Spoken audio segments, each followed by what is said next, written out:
may nangungulit dito.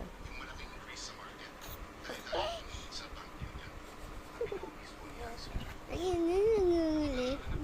Ang bata nangungulit.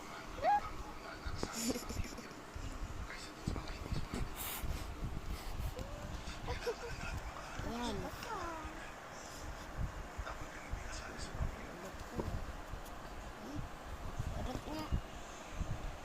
Aray ko guys.